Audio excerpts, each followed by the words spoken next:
الشيطان الرجيم بسم الله الرحمن الرحيم أوفوا الكيل ولا تكونوا من المخسرين وزنوا بالقسطاس المستقيم ولا تبخسوا الناس أشياءهم ولا تعثوا في الأرض مفسدين. آج کا درس ہے حضرت شعیب علیہ السلام کے قوم اور ان پر آیا ہوا عذاب.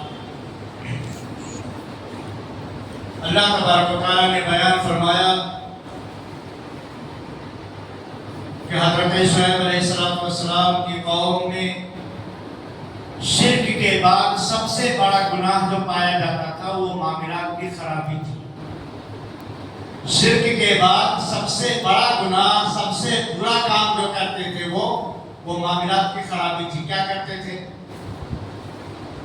ناپ تول میں کمی کرتے تھے.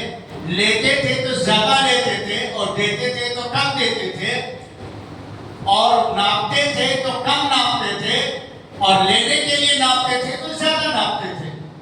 تو اللہ تعالیٰ نے کہا اوفوا الکیل ولا تکونوا من المخسرین، تم پورا وزن کیا کرو اور خسارہ پہنچانے والوں میں سے نہ ہو جاؤ. وزنوا بالقسطاس المستقیم، اور سیدھے ڈانڈی وزن کیا کرو، یعنی پورا وزن کر کے دیا کرو. ولا تبخسوا الناس اشیاءهم، اور لوگوں کا مال، لوگوں کی چیزیں نہ لیا کرو نقصان پہنچا کر کے. ولا تعثوا فی الارض مفسدین، اور زمین کے اندر فساد برپا نہ کرو. جانتے ہیں ہر قوم پر اللہ تعالیٰ نے ایک عذاب دیا. جیسے ایک قوم پر عذاب اللہ تعالیٰ نے دیا کہ پورے بستی والوں کو اٹھا کر پلٹ دیا اور اوپر سے آگ اور پتھر کی بارش کر دی. ایک قوم پر اللہ تعالیٰ نے عذاب دیا کہ تیز ہوا بھیج دی، تو ہوا نے، طوفان نے ان کو اٹھا کے پھینک دیا دوسری جگہوں پہ لے جا کر کے. وہ ایسے پڑے ہوئے تھے جیسے کھجور کے بڑے پیڑ اور تنے زمین پر مردہ پڑے ہوئے ہیں. کسی قوم کو اللہ نے عذاب دیا تو تیز چیخ اور پکار اور تیز آواز بھیج دی، جس کی وجہ سے ان کے دل پھٹ گئے. لیکن حضرت شعیب علیہ السلام کی قوم ایسی تھی کہ اللہ تعالیٰ نے ان کو 3 عذاب دیا. اس لیے کہ دوسری قومیں شرک تو کرتی تھی، لیکن ان کے جو دوسرے کام تھے، گناہ تھے، وہ بہت بڑے نہیں تھے جتنا کہ اللہ رب العالمین کے نزدیک معاملات کی خرابی حضرت شعیب علیہ السلام کی قوم کے اندر پائی جاتی تھی. لہٰذا اللہ تعالیٰ نے پہلا عذاب دیا کیا؟ سخت گرمی کر دی. 40 ڈگری گرمی ہو جاتی ہے تو آدمی اتنا پریشان ہو جاتا، بولتا ہے ایسی نہیں کام کر رہی ہے، یہ نہیں ہو رہا، وہ نہیں ہو رہا ہے. آدمی ٹھنڈ حاصل کرنے کے لیے، گرمی سے بچنے کے لیے کیا جتن کرتا ہے. اور جب سعودی میں جاتا ہے تو کہتا ہے سر کے بال تو جھڑنے لگے، اس لیے کہ وہاں 45-48 ڈگری گرمی پڑتی ہے. اللہ تعالیٰ نے اتنی گرمی بھیج دی کہ یہ لوگ گھروں میں نہ رہ سکے، گھروں سے باہر نکل کے پریشان تھے کہ کس طریقے سے آپ گرمی سے نجات پائیں. اور وہ گرمی جو بطور عذاب کے مسلط کی جائے اس کا مقابلہ نہیں کیا جا سکتا ہے. لہٰذا جب یہ گرمی میں مبتلا کر دیے گئے تو اللہ تبارک و تعالیٰ نے دوسرا عذاب بھیجا. دوسرا عذاب کیا بھیجا؟ بادل بھیج دیا.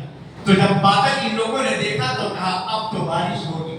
عارض ممطرنا، یہ بادل آ رہا ہے، ہم پر برسے گا، پانی برسائے گا، گرمی سے ہم نجات پا جائیں گے. جب یہ لوگ اس بدلی کے نیچے گئے تاکہ بارش برسے اور ہم اس سے فائدہ اٹھائیں، گرمی سے نجات پا جائیں، تو اللہ تبارک و تعالیٰ نے اس بادل سے آگ کی بارش کر دی. اللہ تعالیٰ نے پانی کے بجائے آگ کو برسانا شروع کر دیا. اس کے بعد اللہ تبارک و تعالیٰ نے قوم شعیب کو تیز چیخ و پکار کے ذریعے سے ہلاک کر دیا.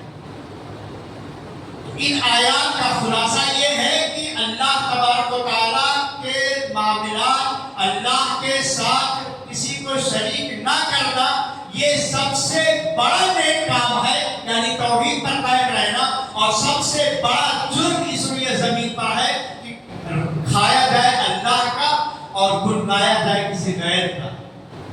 اللہ تعالیٰ شرک کو برداشت نہیں کرتا اور نہ ہی معاف کیا کرتا ہے۔ اس کے بعد معاملات، تو دیکھو شعیب علیہ السلام کی قوم معاملات میں کھٹ پٹ کیوں کر رہی تھی؟ اس لیے کر رہی تھی کہ ہم زیادہ لیں گے، تھوڑا سا ڈانڈی مار کر کے ہم زیادہ حاصل کر لیں گے تو ہم جلدی سے مالدار ہو جائیں گے، لوگوں کو کم دیں گے تو ہم مال کو اپنے پاس زیادہ بچا پائیں گے، اس لیے وہ لوگوں کو کم دیتے تھے۔ دنیا کی محبت، دنیا کی حرص، دنیا کی لالچ، دولت کی محبت، دولت، پیسہ اور پیسے پہ مر مٹنا اور اس کے لیے لوگوں کے ساتھ غلط معاملات کرنا، یہ شعیب علیہ السلام کی قوم نے کیا تو اللہ تبارک و تعالیٰ نے تین عذاب سے ان کو دوچار کیا اور اللہ تعالیٰ کے عذاب میں مبتلا ہو کر کے وہ برباد کر دیے گئے۔ اللہ کے عذاب کا میں مبتلا ہو کر کے وہ گرفتار کر لیے گئے اور پکڑ لیے گئے۔ اللہ تبارک و تعالیٰ نے ان کو ہلاک کر دیا، برباد کر دیا۔ لہٰذا ہمارے لیے، آپ کے لیے پیغام یہ ہے کہ ہم اللہ کی عبادت کو چھوڑ کر دنیا بنانے کے لیے اگر ہم دنیا کی طرف بھاگ پڑیں اور یہ سوچیں کہ نماز پڑھیں گے تو تھوڑا سا نقصان ہو جائے گا،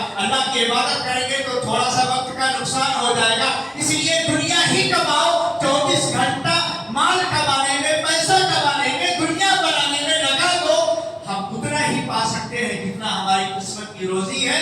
ایک لقمہ زیادہ نہیں کھا سکتے، ایک لقمہ کم نہیں پا سکتے، تقدیر میں لکھی ہوئی روزی انسان کو مل کر رہے گی۔ لہٰذا ہمیں اور آپ کو دنیا کے پیچھے بھاگتے ہوئے اللہ کو نہیں بھول جانا چاہیے۔ خدا کو بھول گئے لوگ فکر روزی میں، خدا کو بھول